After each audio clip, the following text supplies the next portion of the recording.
hope the grocery store will put those arrows back on the floor so we can all feel safe-ish again. Who doesn't love a good directional arrow? The Kate Dalley Show starts now. I normally wouldn't make a video like this, but I feel like I need to say something, so I wrote a few things down. I am currently on board the MV Hondias, and what's happening right now is very real for all of us here. We're not just a story. We're not just headlines. We're people.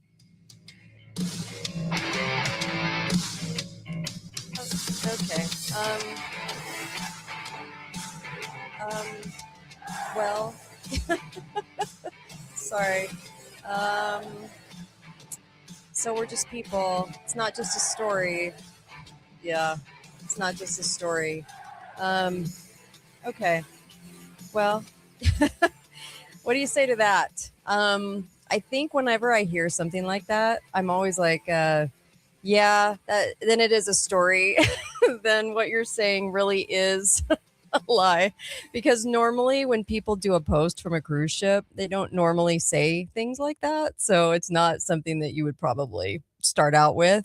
We're not just a story, Kay. It's kind of like saying, this isn't fake, okay? This is real. It's like, if you're going to start out the story like that, it's like, look, I know you're looking at the cookie jar and I did not take a cookie, even though I was the only one in the house. I didn't do it. That's what that reminded me of. So New York Post had this passenger that was sobbing on the cruise ship for the hantavirus. And I know you guys have been hearing a lot, because I talked about it a little bit last week too. But yeah, whoever said people on cruise ships aren't people, because that's what he kept saying. We're people, we're real. It's like, then you're probably not real. That's usually why somebody would lie like that. It's like, you got to start out with the lie, right? And then I detest irrational manipulation for sure, because this person has kind of an interesting past too, and kind of worked for certain causes, and was also a spokesman for thank you, I appreciate your comments, by the way, on YouTube. A spokesman for COVID. He was also so hold on just a second. I was just kind of reviewing the whole hantavirus thing and the people on the ship. And of course, you have the people on the ship that were the biologists. And then, of course, you have testimony coming from the ship, but not really from any of the victims. I thought that was a little strange. So there's all kinds of question marks about the hantavirus. There's also the patent that went through in Korea, and that they sat down and in 2024 they had the induction of the whatchamacallit, the vaccine for hantavirus go through. They actually had the patent several years ago. It goes all the way back to 1997, actually, but Korea got underway with their hantavirus shot, and that was a couple of years back. So it's kind of interesting that now we have this issue, this problem with the hantavirus. And so one has to wonder what's going on. So I'd love to get your take on this. I'd love to get some thoughts from you and see what you have to say. Because of course, scam. Yeah, that's coming in. Yeah, scam. And this guy that I'll play this comment again, just because it was pretty funny, actually. Because the way the way it was designed to come across was actually really bizarre. Here's the guy on the cruise ship that works for all kinds of Jewish organizations in Israel, which is really weird. But he was also a COVID spokesman influencer too. Here we go. Who doesn't love a good directional arrow? There's the a liner. Kate Dalley Show starts now. I normally wouldn't make a video like this, but I feel like I need to say something, so I wrote a few things down. Okay. I am currently on board the MV Hondias. Okay. And what's happening right now is very real for all of us here. We're We're not just a story. Okay. We're not just headlines. We're not. We're people. But he doesn't actually have the Hunter. So you got to love these comments. So the people that are sick aren't actually you're not seeing any of them. So I posted a picture of the actual hantavirus victims on my Kate Dalley show page, and it shows a bunch of the dummies that you do the the training on in the hospital bed. I mean, I just couldn't stop laughing at the fact that they're really trying to sell it hard. So anyway, we'll go back to that, but I can't wait to bring on Morley Robbins. He wrote the book on copper, let me just tell you, and I'm excited to have all of you. And I really want your questions because with everything that's going on right now, and of course, Morley Robbins, I want you to comment on hantavirus, because we started the show with this liner. Let me play it. This liner. I hope the grocery store put those arrows back on the floor so we can all feel safe-ish again. Who doesn't love a good directional arrow? That Kate Dalley show. And who doesn't, right? So I want to get your comments on this hantavirus. How are you, Morley? Doing great, Kate. Good. Glad to be here. Good. So, comments? Well, I think in general, we have to step back and recognize that we have a natural mechanism in our body that kills all microbes, whether it's bacteria, fungus, virus, in this case virus, or parasites. And it's a very well kept secret worldwide, but copper is the recognized original antimicrobe.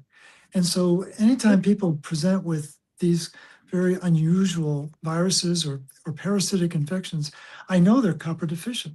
I know that their immune system is completely compromised. At the root. It doesn't have, exactly, at the root. It doesn't have the firepower that it's supposed to have. You know, so I've had you on the show a couple of times for copper, and I don't want to keep redoing the same show, but I also want to add in the new things that you've been studying, the new conclusions you've come to, because those that have listened to you through the years have absolutely loved what you've had to say on the show. Because when we get into hidden health secrets and things history hides from us, I think it fascinates people now that we're on these COVID hantavirus trains. And, you know, a year ago, they were trying to sell another one, I can't remember what it was, to us, and people weren't buying it, and they're not buying it now.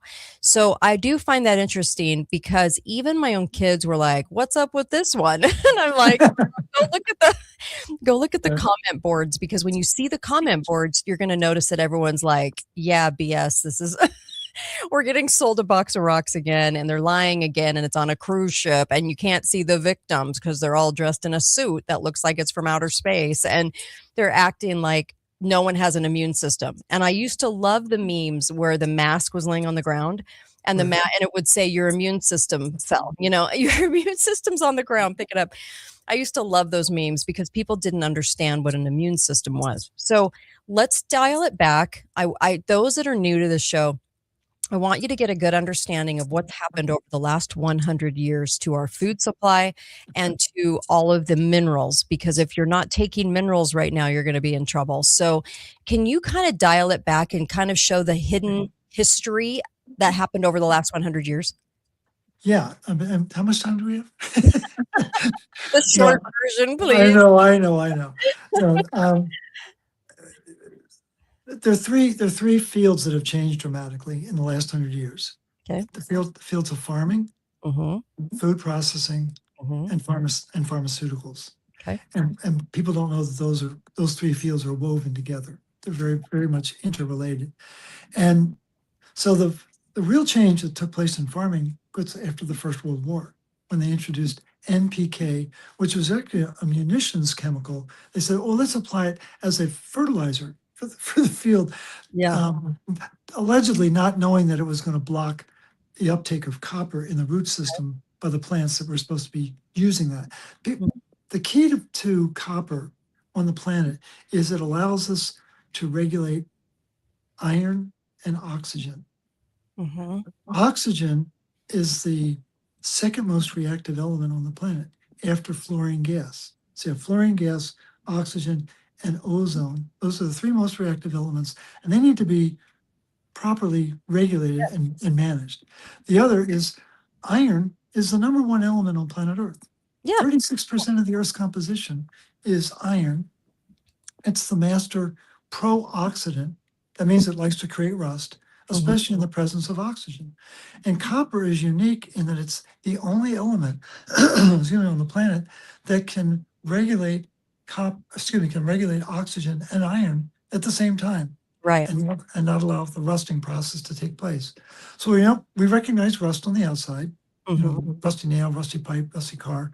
But the rusting that you're worried about on the inside, the stone formation, the calcifications, all of that is being laid down in response to a rusting process in your body. And so it started with the First World War. What really changed was in the Second World War in 1941, they started adding iron filings to our food system. Most people don't know that. We're not talking about organic iron. We're talking about literally metal shavings were added to wheat flour in the US, the UK, and Canada. Okay. Then in 1969, they increased it. They wanted to increase it 300%. They only increased it 50%. And then we have iron fortification programs. We have iron supplements. And now 80 countries around the world are adding iron to their grains. That's a staggering development worldwide. Yeah, you're right. And so what we've got is this very confusing concept of increasingly people are told they are anemic, and they're told to be careful of copper because it's toxic. Okay. Well, let's go back to 2020. And I knew within the first month of that harangue that something was awry because they were telling people to take high doses of ascorbic acid, high doses of vitamin D, and high doses of zinc. It was called the COVID cocktail. Well, I knew that that was the perfect triad to kill copper metabolism in the human body. Right. So on the heels of that, I renamed what COVID stood for.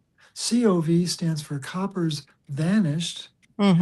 ID stands for iron's dysregulated. And that's the part that most people don't know about, is that copper regulates iron, always has on planet Earth. And so now we've got all of these different conditions that are playing out. All these chronic diseases now are like hockey sticks. Everyone is just taking off with this unbelievable, unchecked elevation in society. And no one's asking, what do they all have in common? Well, they all have lack of energy in common. And there's too much what's called oxidative stress. Well, where's that coming from? Yeah. If you can't turn oxygen into water inside our mitochondria, that's what releases the energy into our body. And if you can't make that conversion, then you create exhaust, and it's called oxidative stress. And so when you hear the term, oh, I'm stressed out, well, if you have stress in your world, as most of us do, you're going to have oxidative stress in your body. And so in the last 100 years, it's gotten seriously significant. And let me just give you a very quick example of what's happened. Please.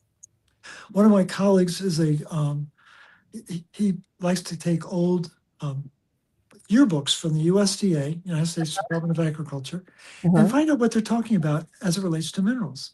Okay. This one's from 1939, and they're talking about the download of copper from mother to child back in 1939. And all mammals, this is not just humans, but all mammals need to download copper in order to metabolize oxygen and regulate iron. And so back in 1939, the child would get 70 milligrams of copper from mom. And it was recommended that an infant back then could handle 1.5 milligrams of copper a day. So an infant weighs what, 7, 8 pounds, maybe 9 pounds? Yeah. And so now let's fast forward in the modern era. What we're told is that the download of copper now is 35 milligrams. So a 50% reduction in copper.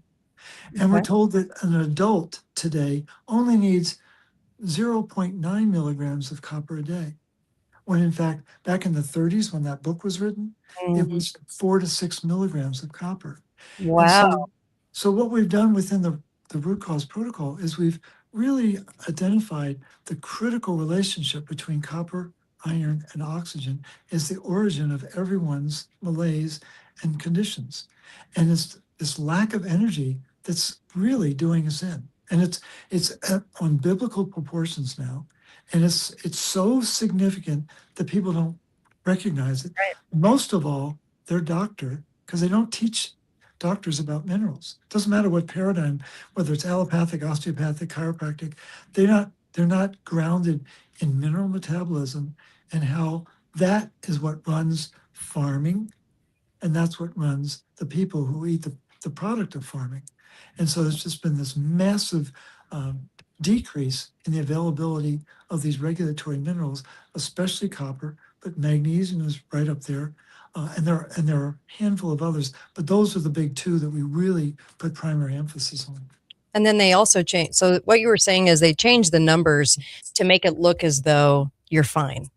So if you go in and they even do a copper test, which is even, it's illegal now to go into in-depth testing, but just to even do a test, just to get a baseline, they actually changed the numbers from what they were 100 years ago, what we should have in our system, to control the other minerals, to tell the other minerals what to do. And so if you're not only did they lie about the numbers, because they do that with cholesterol, they do that with all kinds of stuff, right? So they lie about it, and then what they do is they tell you you're fine, and they also tell you, oh, it's toxic, and people go off believing that you're toxic if you take too much. So don't hardly take any at all, because you're taking too much no matter what you take. And that's kind of the lie that the medical establishment sells to people, right? Number one cause of death, heart disease, Right. since 1911. And there's a lot of reasons why it began to matriculate in the human population, but it really took off after the Second World War. Wow. After they started adding iron filings. Well, in 1973, a very famous cardiologist and copper researcher named Leslie Clavet, it's a guy, brilliant scientist, he discovered that cholesterol rises when there isn't sufficient copper in the diet. So copper deficiency causes cholesterol to rise. And so why was 1973 important?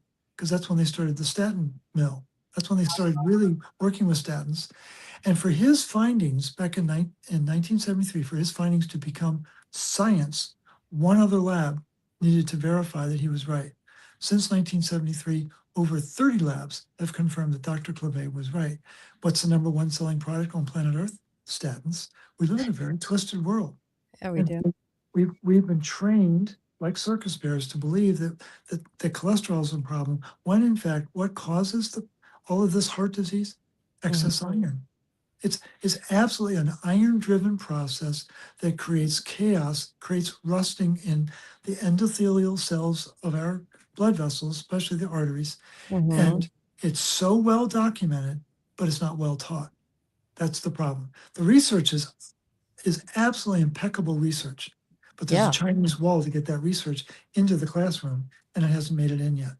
And so we're held hostage to this very pedestrian idea that cholesterol causes heart disease, when in fact cholesterol goes all the way back to the beginning of time. Why would our maker and Mother Nature put cholesterol on the planet if it was going to cause heart disease?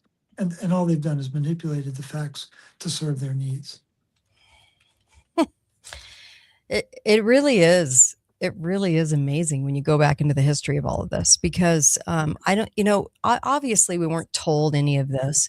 We are stripped of our soil. So like with selenium, I live in southern Utah. We don't have hardly any selenium in the soil here. We don't have any minerals here. Like it's pretty barren, and a lot of the places across the country. So even when we're growing food, we don't ever deal with the kinds of minerals we should. We don't intake the kinds of minerals we should.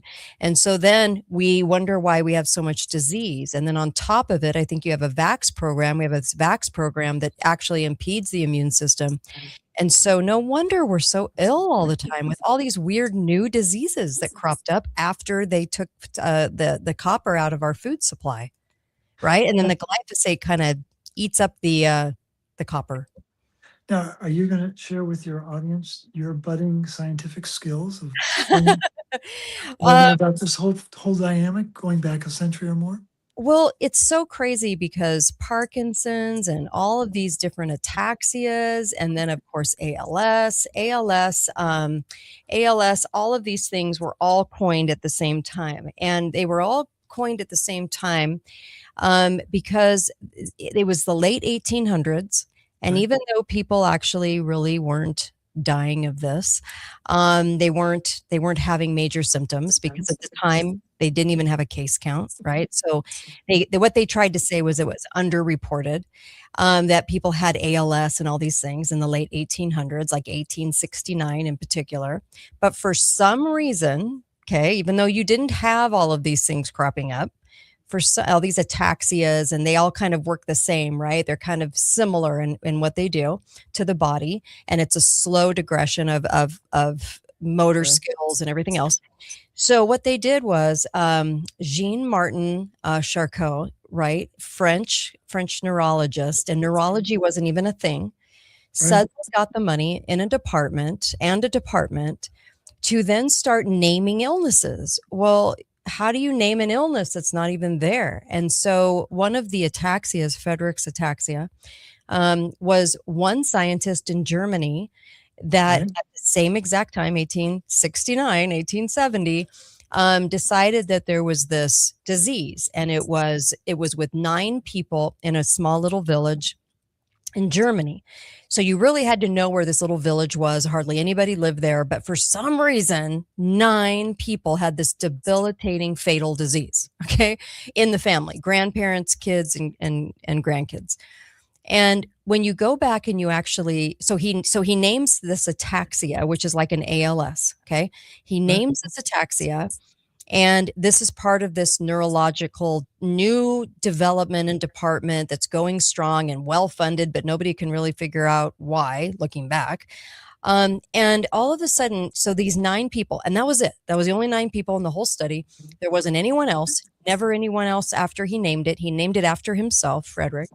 And then we're supposed to believe that this ataxia was going on in 1869, 1870. So it's named after him. What's crazy is there was never any studies about it. There were never any studies performed. He just said these 9 family members had it in their family. So what he tried to say was 2 things. Number 1, it was genetic, and number 2, it was a European disease. You had to be of European descent. Well, ridiculous, because it was just Germany, okay, and it was just the 9 people in Germany. Then you go into the study, and here's the crux of this study, which was the only study he ever did to name an entire disease, okay, that's affecting people now since the 1950s, but not before that, okay? And what he said was, basically these people had it. But when you go into the study, you start peeling back the layers of the study, and here was the problem. One person had one symptom, another person had a completely different system, right? One person has scoliosis, one person has a heart problem, one person has a gait problem, can't walk right. So they said, altogether, this is what this ataxia is. Well, no one had all the symptoms of the ataxia. No one had all those symptoms. So why in the world could you name a disease if one person has this one thing that's not related probably to the others, scoliosis, and one person has a heart problem, the grandpa, and one of the kids has a walking issue? How can that be a disease? Because with the disease, you have to have all of the symptoms. So I was like, this is really weird that no one questioned this and that no one talked about this, and it was just taken like this. And this happened a lot in the late 1800s. So you had neurological departments, just like you had virology crop up in the 1920s and 30s. You had this crop up in the late 1800s, and all of a sudden they had these diseases on the books. But it wasn't underreported, because if you had those symptoms, you would go into the hospital. If you couldn't walk, go into a hospital, you go to a doctor and report it. But they were trying to say it was underreported, but it was there, even though they couldn't name anyone else for these studies. So it wasn't very rampant because they couldn't even do a study of 100 people. With dementia, they went into an insane asylum in the late 1800s, and they said, oh, we're going to watch these people, these mentally ill people. And they came out and they said, dementia. It was dementia. And then Parkinson's, right? So all these things started then. And then when you realize that, hey, the symptoms of these things, they must have been clairvoyant, because the symptoms of these things didn't really start kicking in until after the 40s, when they were dumping DDT and they were dumping glyphosate, they had the vaccine program. Now all of a sudden these symptoms start cropping up.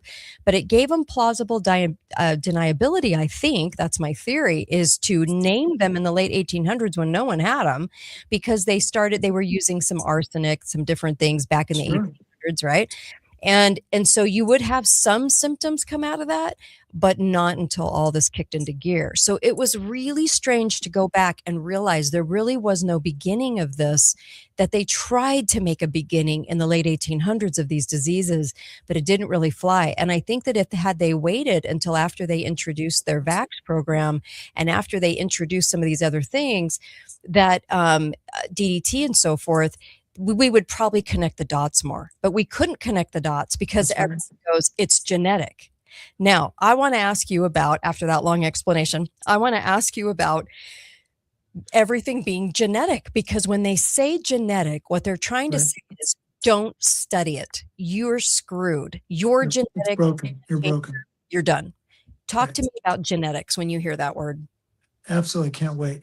And for the folks who are listening to this, what's so exciting about this discussion, and to hear Kate replay it, when she called me about this, I get really excited about research. I do. She was bouncing off the walls. I mean, I was like, oh my gosh, she gets it. She totally gets it. Yeah. And so the thing is, now we're supposed to believe it's all genetic. Yeah. So let's pull back the curtain. And how do we spell curtain? CU-RTAIN. So we can see the symbol for copper. And what's really important to understand about the whole process of genetics is you have gene function, you have the environment, you have the epigenetic environment that the genes operate in. And then on top of that is the energetics of the body, of the being, of that tissue. And energy trumps everything. If the energy is right, epigenetics is right, and genes are right. But if the energy is off, the epigenetics is going to be off, and that will affect the genes. But they want you to believe that the gene is permanently disabled. Yeah. They don't talk to you about repair genes. There are incredible enzymes that repair these genes, whether it's a nick of the gene, a single strand break, a double strand break. There's some very sophisticated changes that happen inside the genes. But the other part that they don't tell you about is that all of these genes need to be read. They get transcribed, but then they get read. And who's doing the reading? Oh yeah, copper. It's a copper dependent process. This whole process of transcribing what is coded within the gene needs to be put through a copper filter. Well, if copper's down, if iron is building inside the nucleus, as it does, and what's supposed to be keeping the iron in check inside the nucleus is a storage protein, which you probably have heard of, ferritin. But ferritin comes in two flavors. There's a heavy chain and a light chain. Well, the heavy chain requires copper, and the ferritin inside our nucleus, inside of our mitochondria, and in certain tissues like our heart and our kidney, it must be the copper-based form. If copper's not there, the iron's not going to get stored properly. Yeah. And what Kate is talking about with this Friedreich's ataxia, it's the FRX gene. Ooh, okay. And so what is FRX doing? It's regulating the state of iron inside the mitochondria. So in Parkinson's and ataxia, the iron doesn't get stored right? Exactly. It's not being properly recycled. Everything in the body needs to be recycled. Right. And one of the main areas of recycling is inside the mitochondria. There's another area is called the lysosome. That's like the stomach of the cell. But the mitochondria is a constant process of recycling things. And iron above everything needs to be recycled so we can get the iron back to the bone marrow to make more blood cells so we can carry more oxygen and keep the ship going forward. And if that iron doesn't get handled properly, it starts to build inside the mitochondria. And that's when that FRX gene starts to fritz out. And when it fritzes out, it does in fact cause that movement or ataxia, the movement disorder. But it's solely from an inability to have adequate copper to regulate the iron to maintain the recycling system. And all of these mechanics are well documented in the research. And what really impressed the heck out of me was how much Kate was able to piece together just from the time that she had taken to try to piece this together from the standpoint of what I never knew about this mysterious naming of all these different conditions in this late 1800s. That was fascinating to learn that. Well, it was so strange to me going down that rabbit hole, Morley, because when you go down that rabbit hole, you realize that number one, they lied. They had to lie because they didn't have the people for the studies. Just like when they said dementia, and all they were doing was just watching mentally ill people. So why were they lying about all of it if there wasn't a concerted plan to basically poison us later on, where these exact symptoms were going to crop up?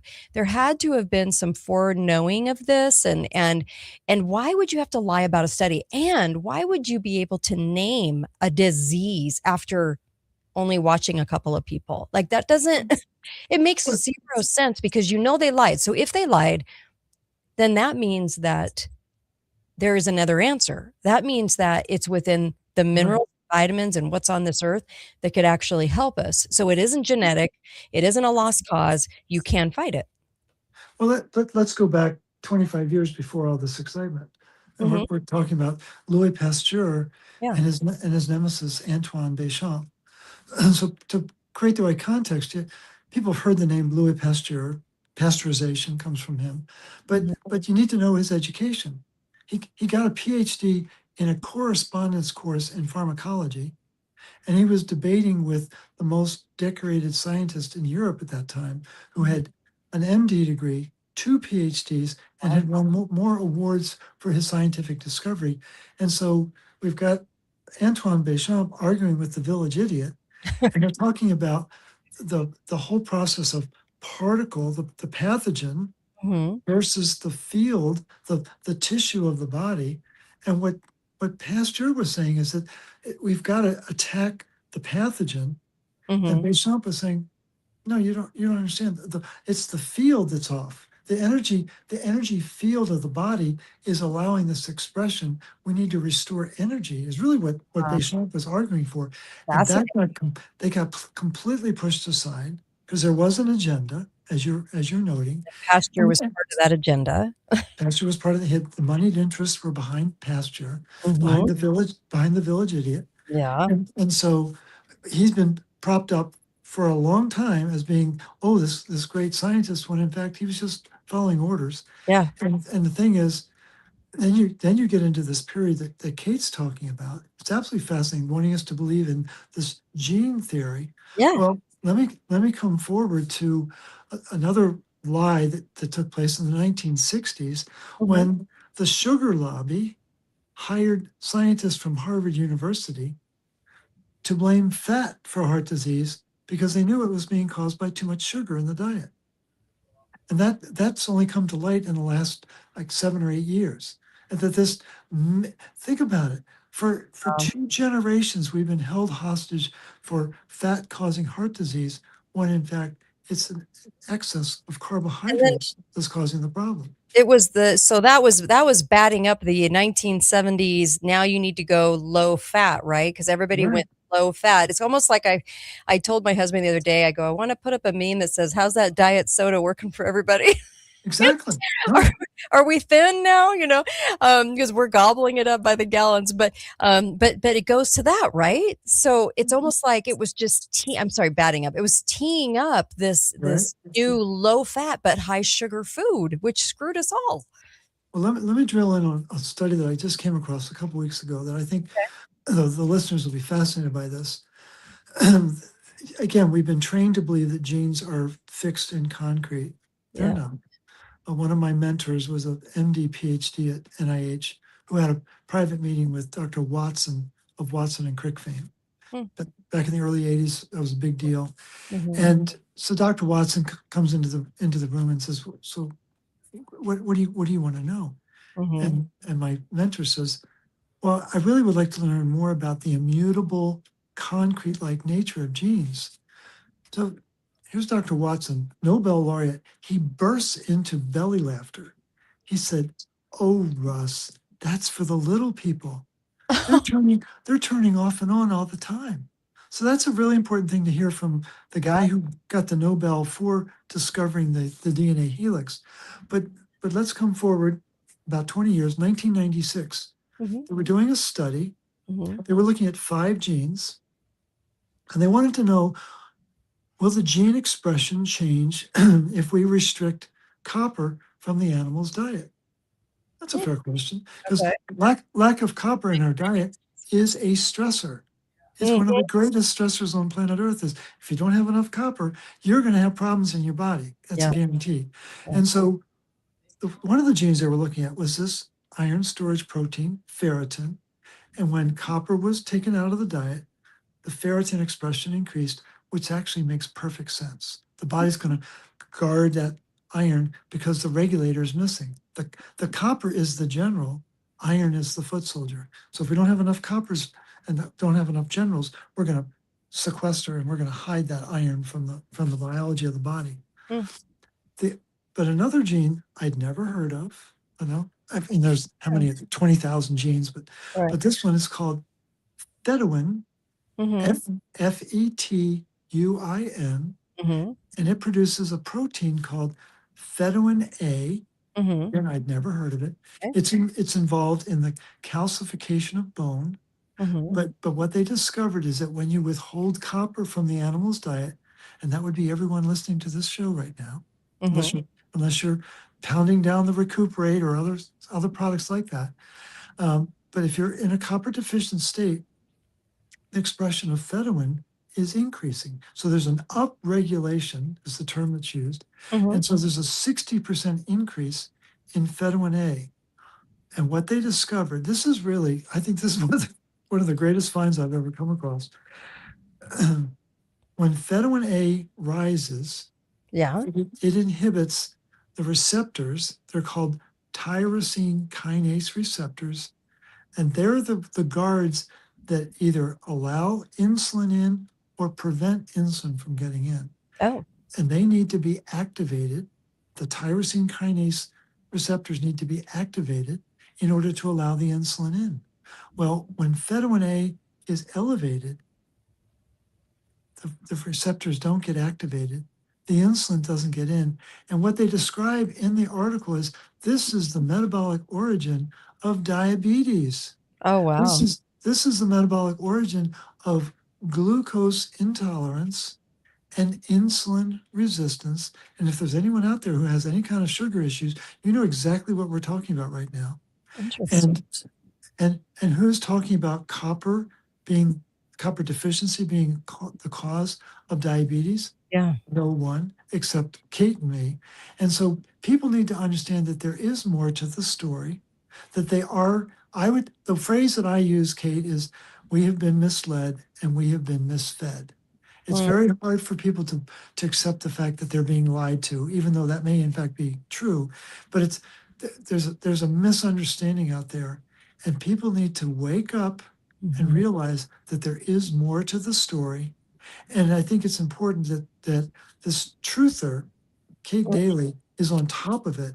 And I was so impressed with her articulation of what happened. It was just like, okay, so there's a shift. There's a shift in consciousness now because of her research, because now I'm on top of that.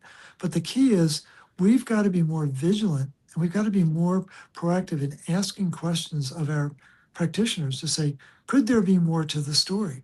And we've got to demand better answers. Don't accept the pablum that they'll throw at you. We've got to say, do you have research to back up what you're saying? Can you prove to me that what you're telling me is in fact accurate and true and has really stood the test of time? Because there is a lot of manipulation that's taking place out there. Oh, yeah. And it seems like since the 1850s, and, so much was concentrated in Germany. So much of the vaccine program came out of Germany. So much of Right. the IG Farben and Right. Gruenthal and all of these different companies came out of Germany. And so it's very, very interesting to kind of go back to that mid 1800 point and then see what they were doing, because it's almost like, we don't go back to the origin of dementia. We don't go back to the origin. Why do we have so much dementia now? And it's affecting almost everybody that's older. It's Sure. weird. But Yeah. we didn't have that in the late 1800s. So something obviously has changed. And so we need to be more curious and examine these things more, and people aren't. And you really woke me up on copper. It was interesting because I never realized, and I wonder if most people listening right now, if you're kind of dizzy from the terminology or everything we've been talking about, copper, like you've said before, correct me if I'm wrong, Morley, is like the orchestra leader of all the minerals. So it tells the other minerals what to do. And so, like, when my daughter was pregnant and she was low on iron, the doctor wanted to write her a script for iron. And I contacted you and I was like, what would you do? And you were like, no, take copper, because copper makes iron, the right kind of iron for her body. It will do it right. She did it. She took a chance. And here she's pregnant, which is kind of a really vulnerable time, right? Like, you're like, oh, Right. who do I listen to? So she did it. A month later, this is how fast it worked. A month later, she goes in and her levels were perfect. And the doctor was like, what did you do? She's like, I took copper. And he's like, oh, copper, like acting like it's kryptonite.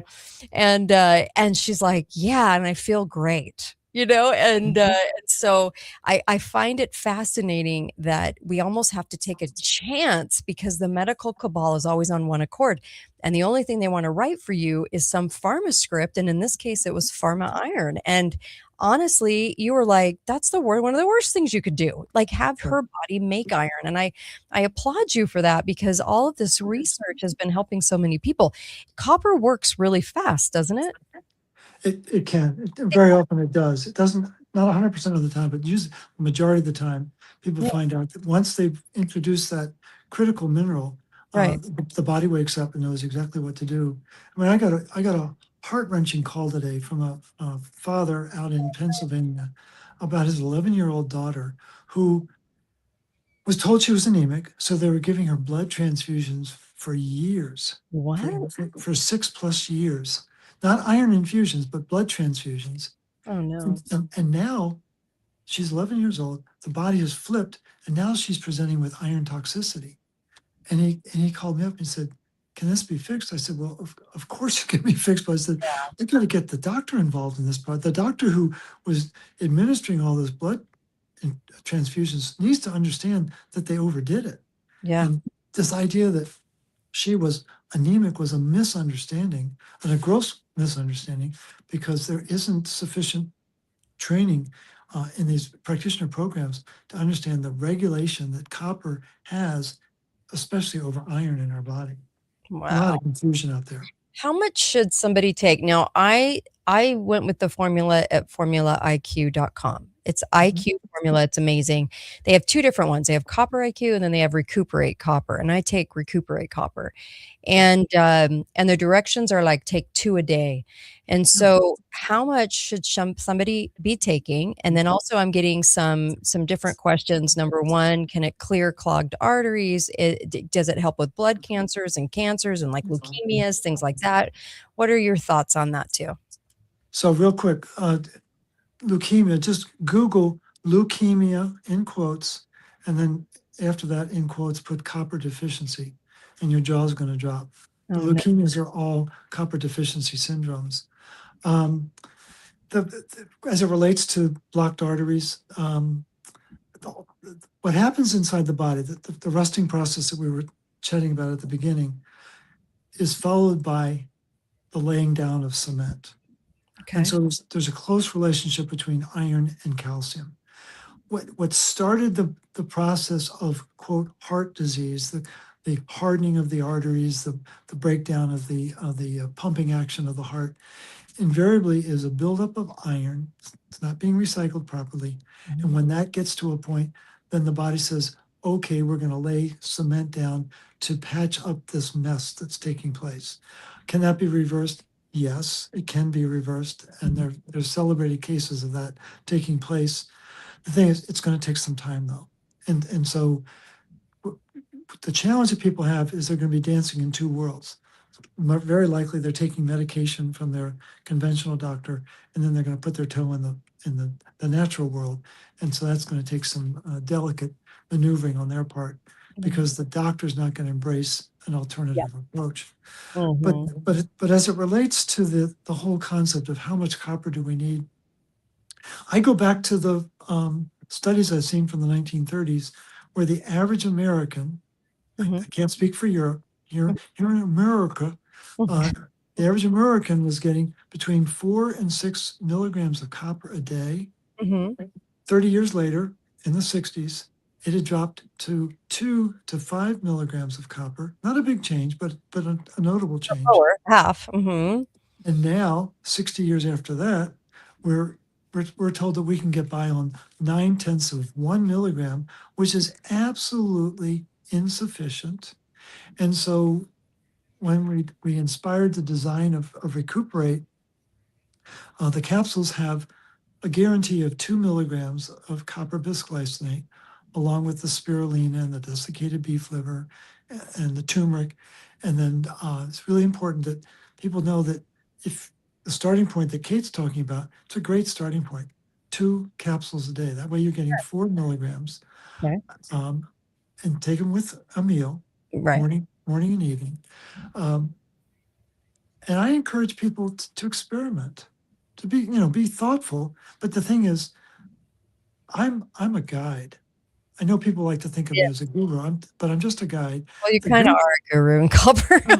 Who else am I going to interview on copper? I know. But the thing is, I want the baton of guruship to be the individual, and I want them to really be more curious. And so I wonder how my body would respond if I took 3 capsules. What happens if I took 4 capsules? And I encourage people to work with that. Right. And I will. The most I've ever recommended was 5 capsules. That's 10 milligrams of copper, and that's below the NIH upper tolerable limit. Do I have clients that have exceeded that? You better believe I do. Yeah. They tell me about it. I don't get in the middle of it. I've had one client who was a type 1 diabetic who didn't have any insulin, took 15 capsules and was fine for 3 days on that until the shipment of insulin came. So that tells you a little bit about the role that copper plays in sugar metabolism. But the thing is, I don't condone that, but I really encourage people to be much more aware of how important copper is in their diet, get at least 4 milligrams, and experiment and see how you respond to more than 4 milligrams, up to the limit of 10 milligrams. I think we've been grossly underfunded with copper. There's a famous article by the same Leslie Clavet from 2022, and he talks about chronic copper deficiency. It's an amazing article. I'm sure I've sent it to you in the past, but I'll send you another copy of it because you can put it in the show notes. People's jaw will drop when they realize the breadth and depth of copper deficiency and the impact it's having on heart disease, cancer, diabetes, neurodegeneration. All the big subjects we've been talking about are all manifestations of a breakdown of energy production in specific tissue around the body due to a lack of copper in the mitochondria. So here's another thing that I when I came across this, I was actually shocked, was they don't really have any studies. The government isn't doing studies tremendously with any kind of missing mineral and disease. You don't see copper testing for Parkinson's. You don't see copper testing. Like, they are not doing it. And I was actually not shocked because I know how much they lie in the medical cabal. So I was like, that makes sense to me. But again, jaw drop, because I couldn't believe they were getting away with that.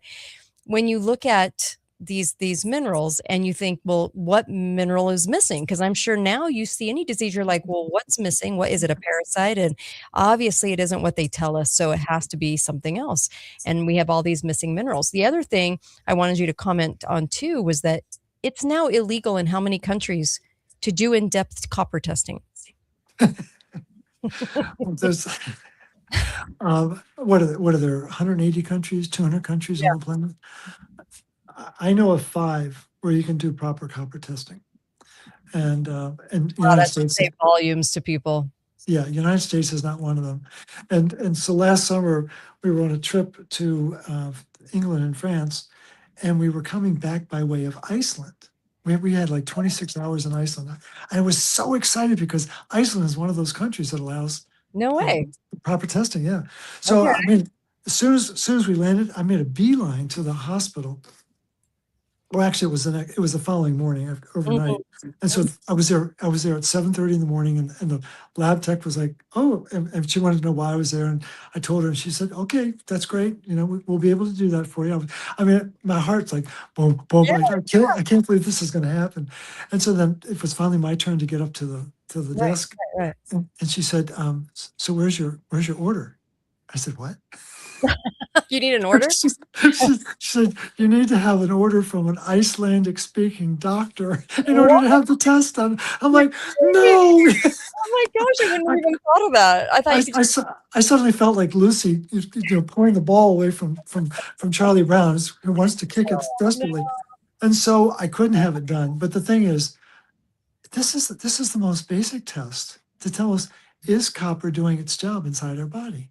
And Yeah. it is, and it's been suppressed worldwide. And it's like, okay, we could change the world with that one test. I mean, that's how confident I am, how important it is. And so it's out of sight, out of mind. Doctors are not taught about minerals in general. Very little knowledge about, other than you need more iron. They have very little knowledge about magnesium deficiency or Yeah, selenium deficiency yeah. or copper deficiency. And so we go to these professionals. They have hearts of gold, minds that are just incredible what they're able to remember, but they don't have a basic working knowledge of how the body works at a mineral foundation level. Yeah. And that's a really, I don't say that to be critical, it's a fact.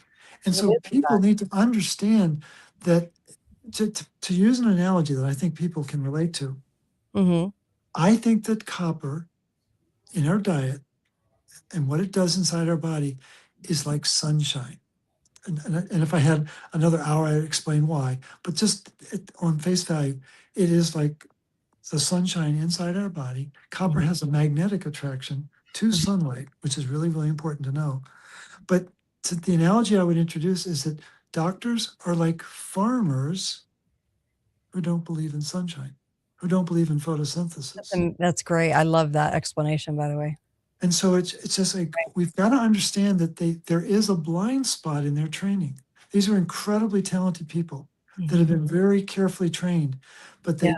they miss the underpinning of how um, enzyme transactions take place in our body because they're not taught about the minerals, and especially about, I think the most important enzyme transaction is turning oxygen, which is really reactive, Mhm. into water so we can release energy so we can deal with the stress in our lives. And when we can't deal with the stress in our lives, Mhm. our body turns, this is a really, really amazing thing. Our body turns the glucose that's in our diet Mhm. into fructose. And so Kate's worrying about these sugar-free drinks. Well, Yes. the thing that we should all be really worried about is the fructose that they're putting into our diet. And why should we be worried about that? Because fructose turns into a sugar alcohol called sorbitol. And Mhm. what does sorbitol do? It chelates copper out of the body.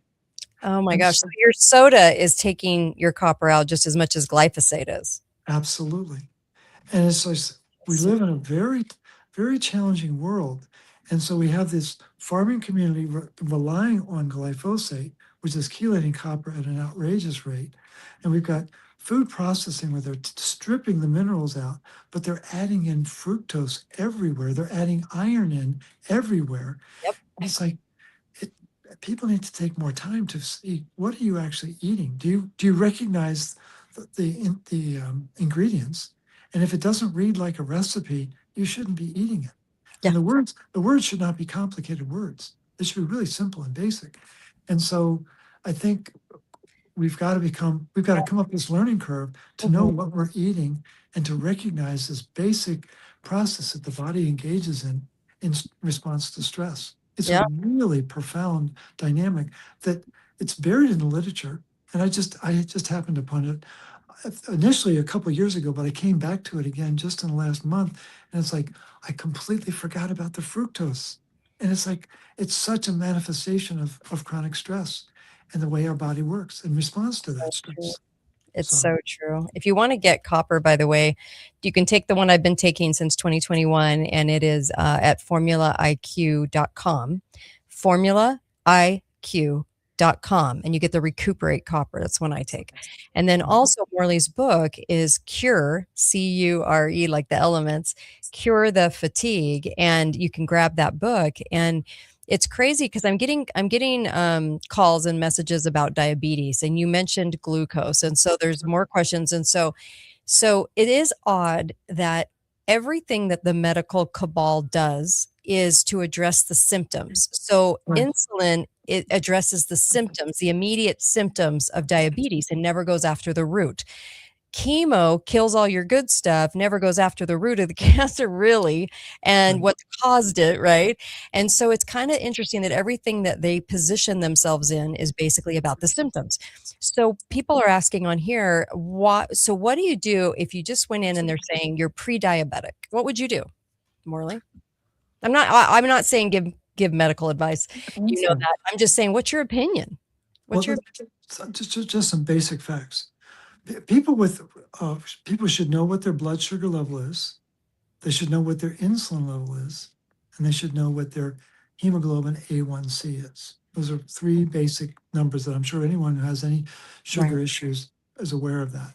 What you need to know about the blood sugar is when blood sugar rises above 120 grams per milliliter, I think is the designation. Above 120. At that level of sugar is not your friend. It tastes great going down, right? Yeah. But it's a very toxic element inside the body. But when sugar gets above 120, it blows up the copper protein called ceruloplasmin.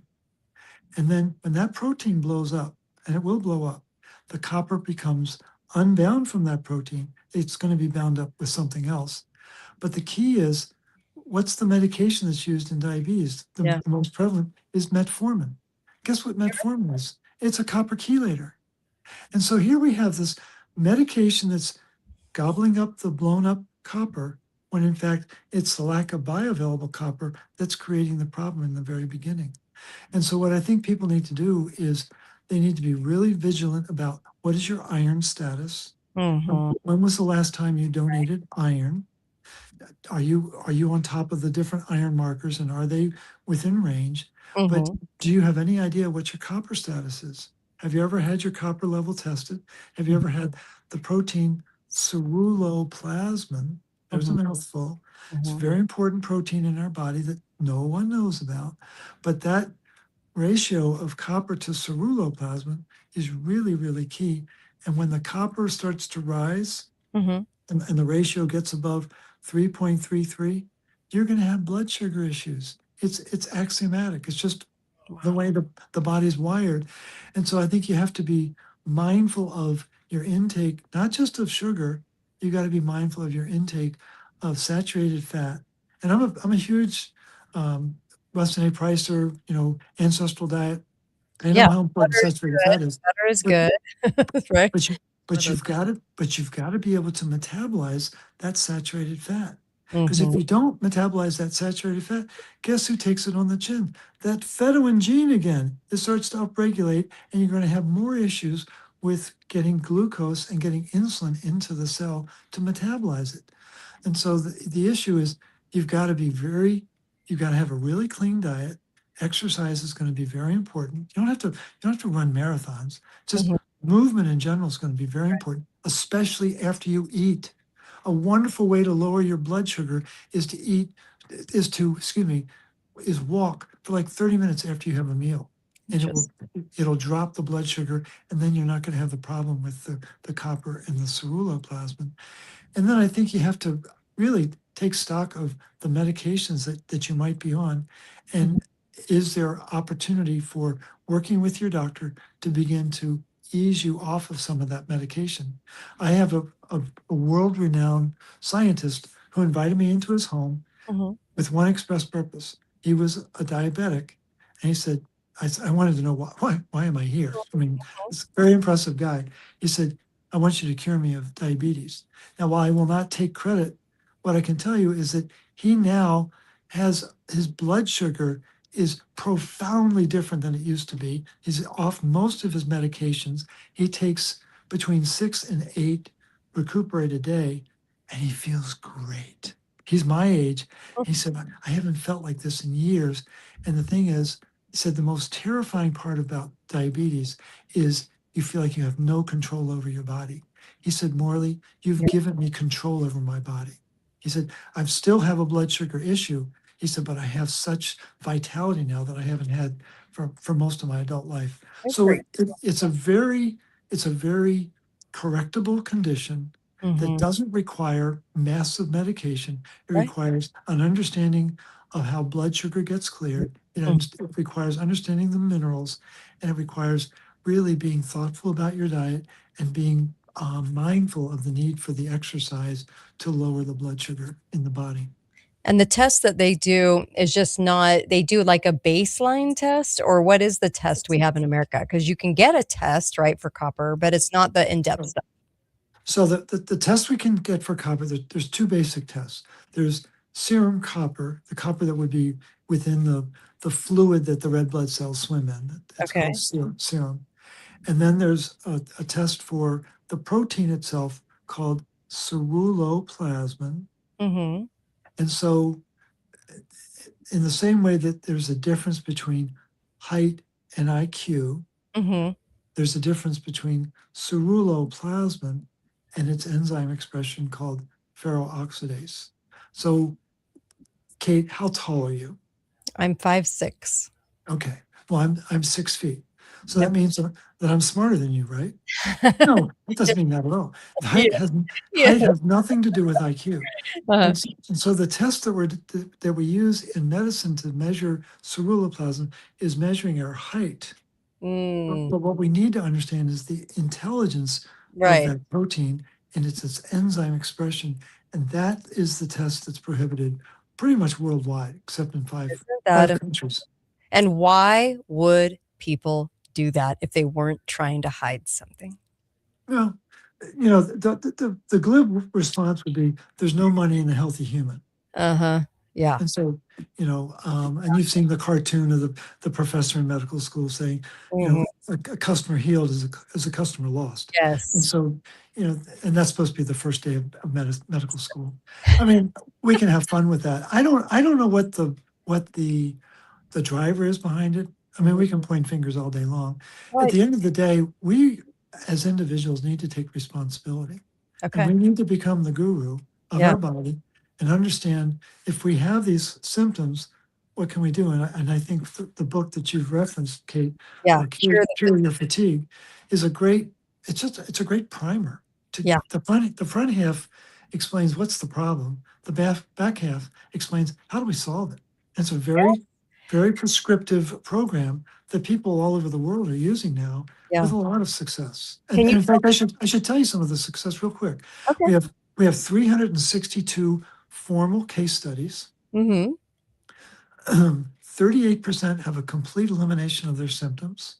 38%. 55% have had significant improvement. And 7%, it's either no change or it got worse. So what I'd like to see is that same profile of the drugs that people are using for their heart disease, their kidney disease, their diabetes. That's a 93% success rate using minerals and vitamins and common sense. And so I just think it's a chance for people to take stock of the fact that their body is not broken.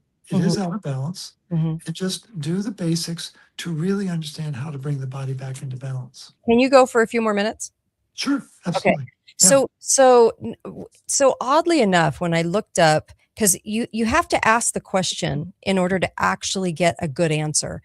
And when I was looking into Parkinson's and the ataxias and ALS and all these things that came out at the same time, even dementia, um, what was interesting about it was if I asked about it never would mention copper, but if I asked about what the copper deficiencies are, okay, Right. and what those Yeah. symptoms look like, the symptoms lined up completely. It was word for word. I mean, I was shocked. I was a jaw drop because I was like, wait a minute. So if I don't have copper in my diet and I'm not taking copper and I'm not doing, so these symptoms are the exact same symptoms of these things that they were naming 150 years ago. Okay. So very, very weird. So thinking about that and then thinking about our history with copper, we used to drink through copper pipes. We used to have a lot of copper, right? Copper dishes. So people are asking on LB and Angel are asking on YouTube about copper pans and copper water bottles and all those things. What is your take on that? They've been used for millennia in certain societies. Okay. And copper vessels in India was the way they would sanitize their water. The copper pans of our ancestors are very different than the nickel-lined copper pans of today. You don't want nickel getting in your food. Trust me on that.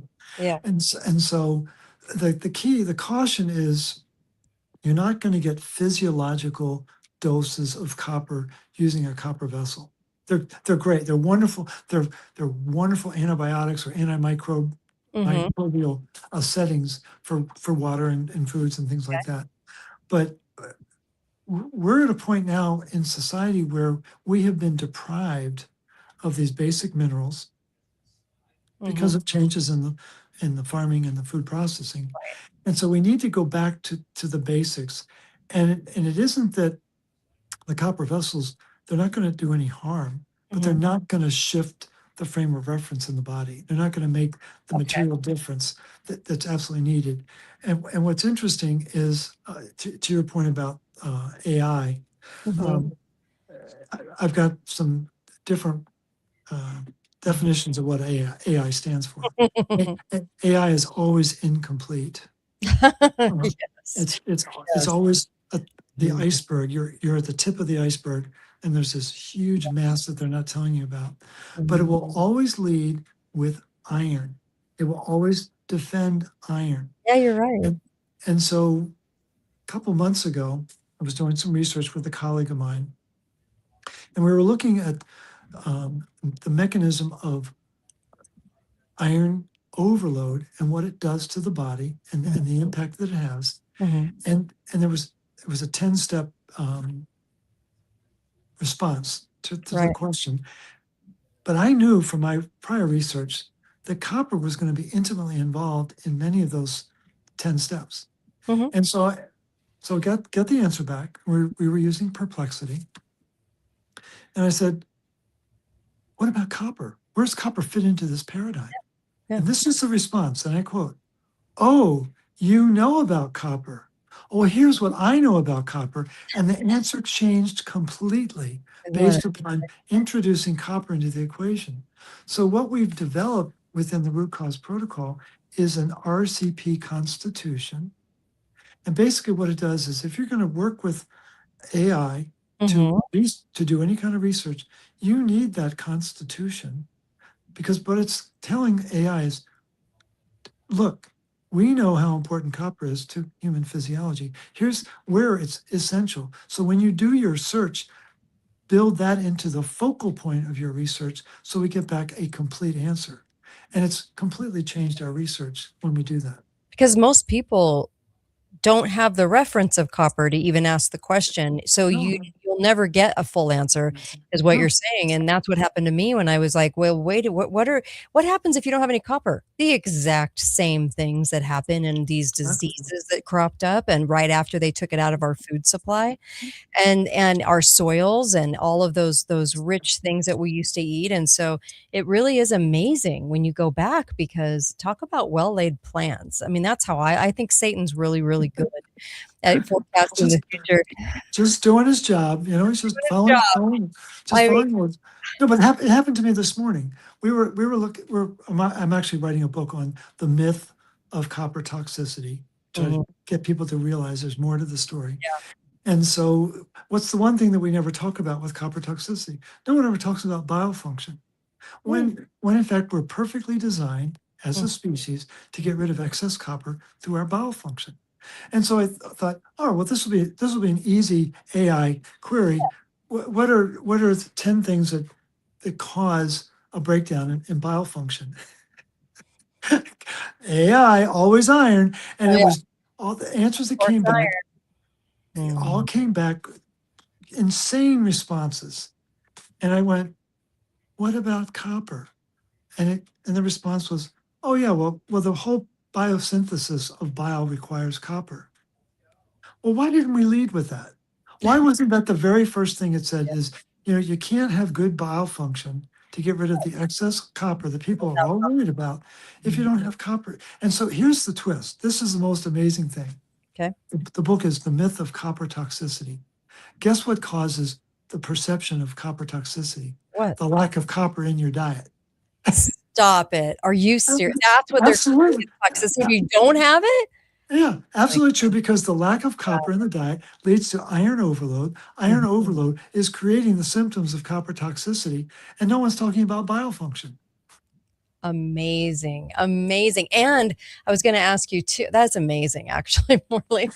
I was going to ask you, so with the right minerals, right? You have the right load of minerals at the right ratios in your body. And that includes copper at the helm, right? Because it's going to tell the cell what to do with iron. It's going to tell the cell what to do with all these other minerals, okay? Absolutely. Keep everything regulated.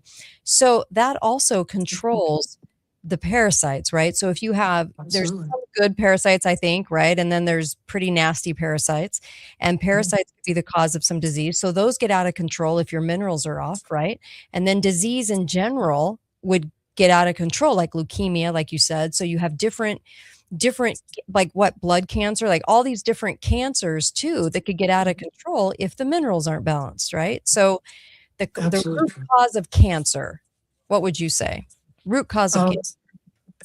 So there was a time when copper was not on the planet because oxygen was not on the planet. And so, we can debate that. How do they know that?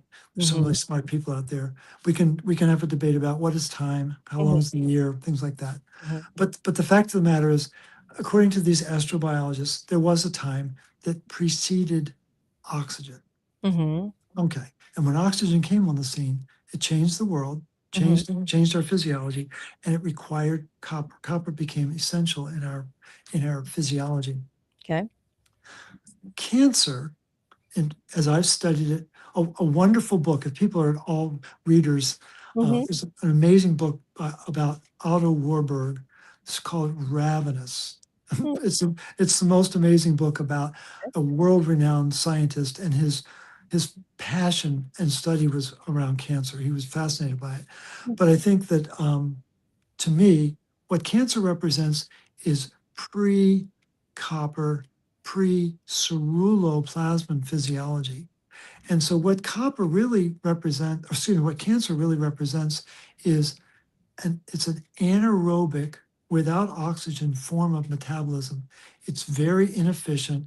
It's very iron-centric. Got to have a lot of iron in order to do that. And what does that iron attract? Parasites. All cancers have parasites. What do parasites like to do? They like to gobble up retinol. It's amazing. They have this.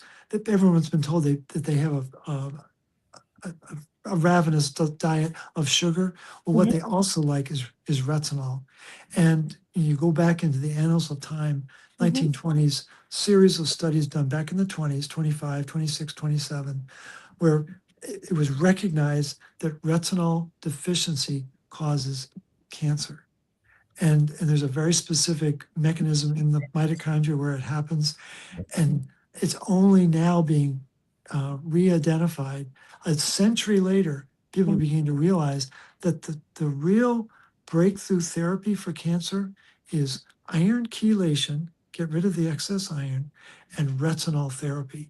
infuse more retinol into the body. So Because it when I knows what think to of do. retinol, I think face, because you think face creams. Right. It's way more than face. I mean, so um, the what happened, again, back to that study at Harvard, where they were blaming fat for heart disease. What they were really trying to do is take retinol out of our diet. And that's exactly what happened.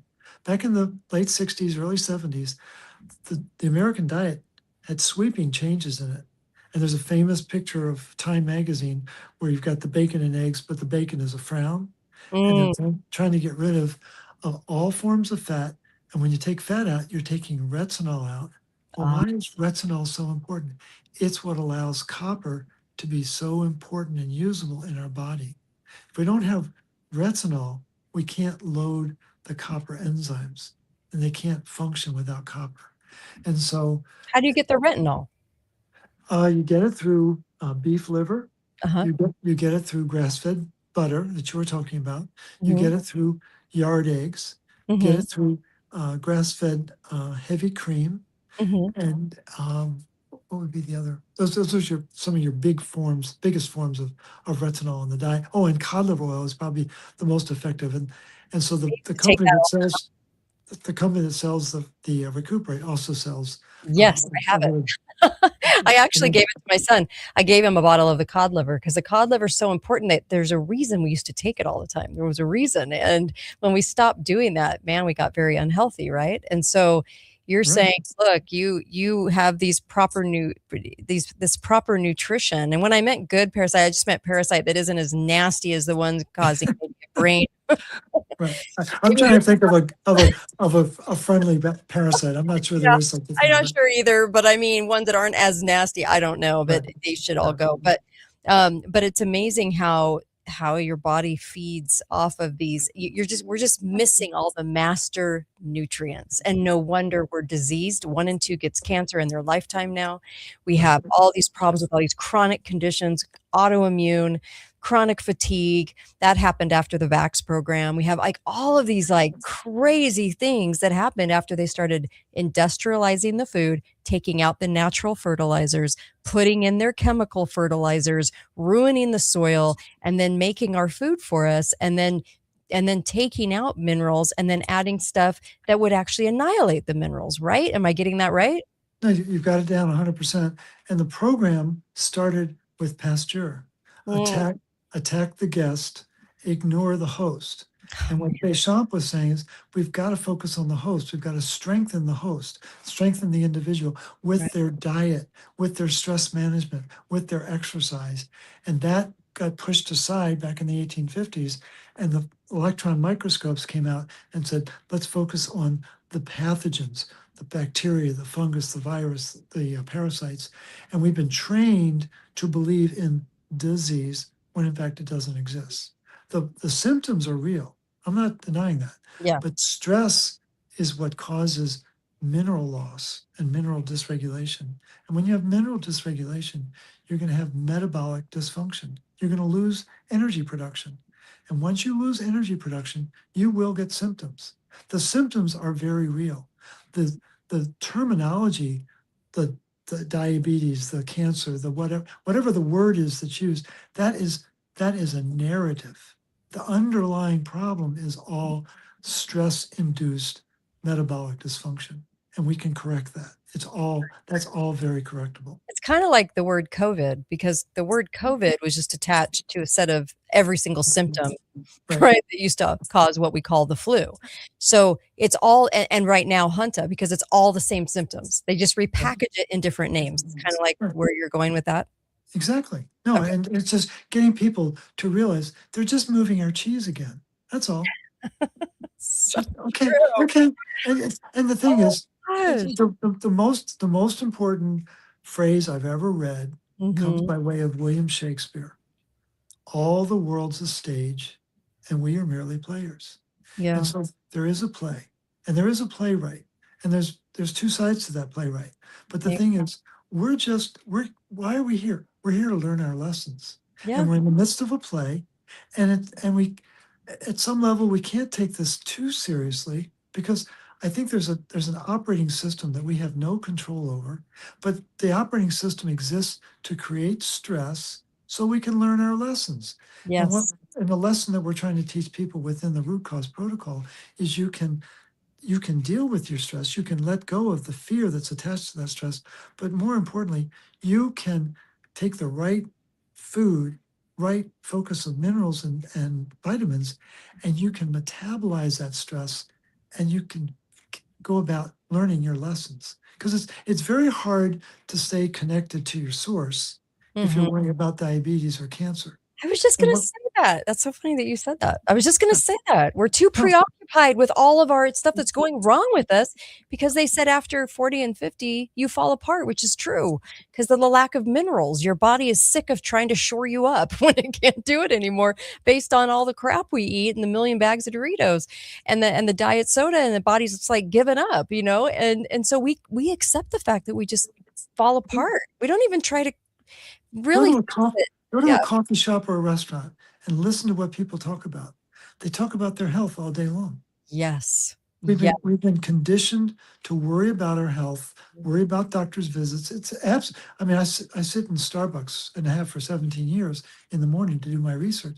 I'm Yeah. shocked at what people talk about. They're not talking about No. world events or their latest discovery or what they've accomplished. They're No. worrying about their lumbago. It's like, oh my Yeah. gosh, there's probably more to your We life than that. we call it the organ recital because you get up and you it's a recital all Right, about your organs right. that are failing or what is going on, because that's honestly, that is exactly what we do. And after the age of 50, when I get together with friends, what are we talking about? Ailments, like things that are going wrong, trying to What- find the answers for it. But there's a reason why, and there's a formula that iron biologists use worldwide. People Yeah. like Gutteridge and Hallowell, Mhm. Robert Crichton. These are really big names in the iron world. We accumulate 1 milligram of iron Mhm. every day we're on planet Earth. So get out your calculator, put in your age. I'm 73 Mhm. times 365, and it's 26,000 milligrams of iron in my body. Right. I look very different today than I did when I was 23. Mhm. And what's causing that is iron accumulation. Even with all that I know, it still accumulates in our body. And that's why we put so much emphasis on doing blood donations to help lower that iron footprint in our body and allow the iron levels to go down, because they do accumulate as we age. And aging, the whole aging process is iron accumulation and lack of bioavailable copper. It's not rocket science. It Yeah. really isn't. And the world of aging is beginning to wake up to this, that they're recognizing the inherent properties of iron to cause the rusting, the oxidative stress, the loss of energy production, and all these different Right. conditions that we just think are a part of aging. Well, they're a part of the mismanagement of iron because there isn't adequate Copper's bioavailable job. copper.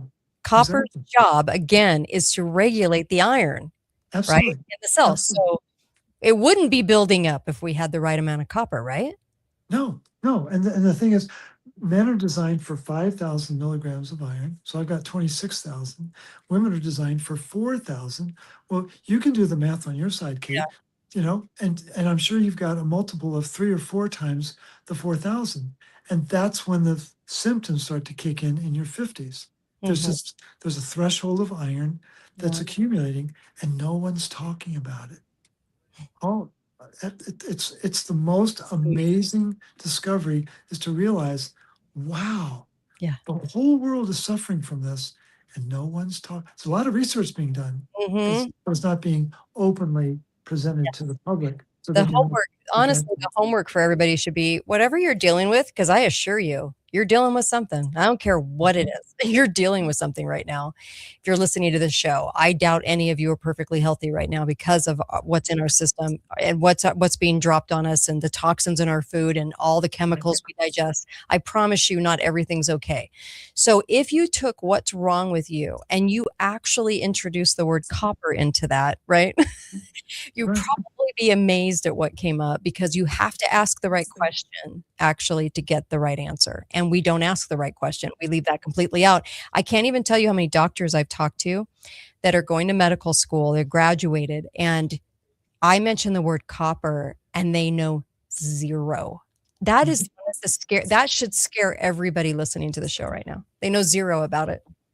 And the important thing to build on what you just suggested, Kate, when you do your Google searches, and we know you're going to do it based on this conversation, take whatever symptom you're most worried about, put it in quotations, and then put the phrase copper deficiency in quotations. That's You'll be important. surprised.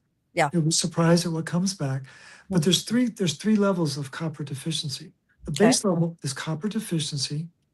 Then there's copper depletion. Copper depletion would be next.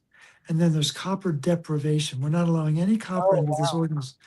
And you're going to get back 3 completely different responses based upon what word follows the word copper. So deficiency, depletion, deprivation. And the thing that should unsettle you just a little bit and build on Kate's, rattling of the drum here is there's a lot of research around those copper conditions. Why would they be doing that?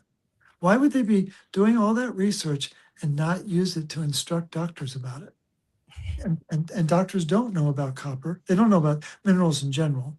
They have a very, I tease them, their degree stands for mineral denialist, but they have a very limited understanding. And you can't fault them for it because it wasn't part of their formal education. No, that was by design. Right, that's by design. Where I thump them in the nose is, you could be a little more curious because your patients aren't getting better. You're using the playbook that you learned in school, but they're not getting better. Well, there must be more to the story. And that's where I really encourage people to be proactive and do your own research, and not to be a rectal irritant, but just to wake them up to say, wait a minute, there's information here that you may not have known about. And they need to incorporate that into what they do know. And so it's just a very important process. We need to be partners in this healing process. And I quite frankly think we need to be in charge. And the doctor is really just, they're a consultant to our process. So true. Our country doctors used to know all about these things until they eradicated them and told them that they had to go into the Johns Hopkins medical cabal training schools in the 1930s, and they basically became a pharmapad writer. Exactly. And a rememberer of whatever they wanted to teach them. So it wasn't about teaching curiosity. And like Brian Artis says, Dr. Artis is always like, there's probably like 500 or 600 doctors that are even worth their salt, like even understand the body in this country.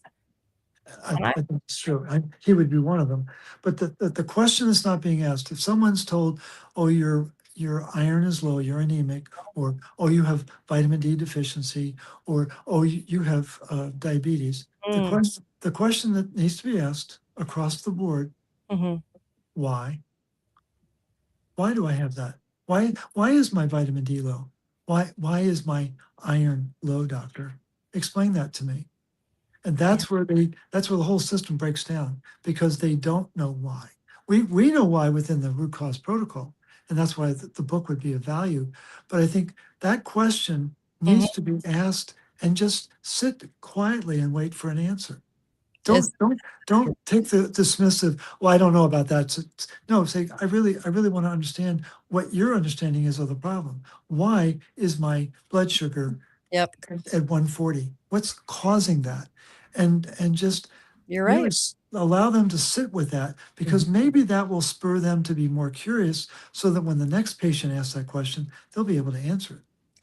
You're so right on that. In fact, it's interesting to me when doctors, there's one more little example, then we'll go.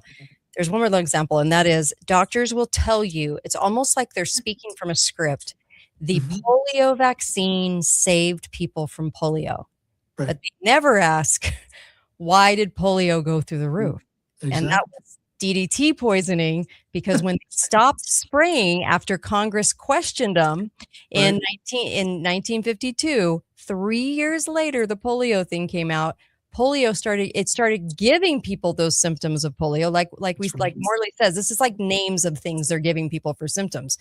But it's so fascinating that I've never once ever heard a doctor question why polio went through the roof. They don't question. If No. they question that, they would go down a rabbit hole they couldn't get out of. That's the problem. So what do? They just cite what they're told. The remembering part of being a doctor is, well, that saves lives. It's like, well, why, how, and why? Like Right. what you said, ask the damn question. Just be more curious and just really, and it's not to be disruptive. It's just to really No. understand what is their knowledge and Mhm. what is their working understanding of the problem. Yeah. That's really what we need to get to. I like being disruptive, though. What did you call it? A rectal disruptor? Rectal irritant. I knew. I'm sure that'll come back to haunt me. I'm sure. I love you, Morley. You're fantastic. So the book is Curing Fatigue, and this is by Morley Robbins. The product that I take, and that's because I didn't find you. Actually, my stepdaughter found you through a Okay. book, the book that you wrote, Curing Fatigue, and then said, you need to have this guy on your show. And that was years ago. And Yep. so then I was like, okay, well, if I want to take copper and I want to get into balance so that I'm not getting all these things, what would I do? And you were like, recuperate copper would be the best choice. It has beef liver and it has all those things in it that you were just talking about as well. And so I've been taking that and I love it. And let me just tell you, you can go to formulaiq.com, use the code word Kate, you get a little discount, but you can order that. And that's the one I trust. It's the one I take. So I'm just sharing with you guys. You can do what you want, but that's the one I take because I know that they have really solid ingredients that actually absorb in the body and you can feel the difference. So formulaiq.com and it's code word Kate. I really appreciate you, Morley. Thanks for sharing your wisdom. I'm happy to do it. And just real quick, Yeah. anyone who has long COVID needs to recuperate. They need more copper in their body. That's what's causing the symptoms of long COVID. The immune system is having your issues. It's trying to tell you your immune system's down, right? It's kind of like what doctor did I have on? And he was talking about sugar. And he said, every time we digest sugar, you're knocking out like a whole fourth to a third of your immune system from working. So he's like, we kind of think, you don't really think in those terms. And sometimes we need to think in those terms, right? Like, especially with like copper and things like that. Your immune system's struggling, right? So Absolutely struggling. give it some Absolutely. food. Yeah. Copper is what it needs. Thank you so much, Morley. Really appreciate you. Really enjoyed it. Thank And, you. and of course, I'll be back tomorrow. Melissa's out tomorrow, but I'll be back tomorrow. And of course, KateDalleyRadio.com. And then share this with people please. Let's get everybody healthy so we have to stop worrying about it every day. And then also be faithful, be fearless. Find out why I say that. Go to KateDalleyRadio.com. Thanks, you guys. Hold on.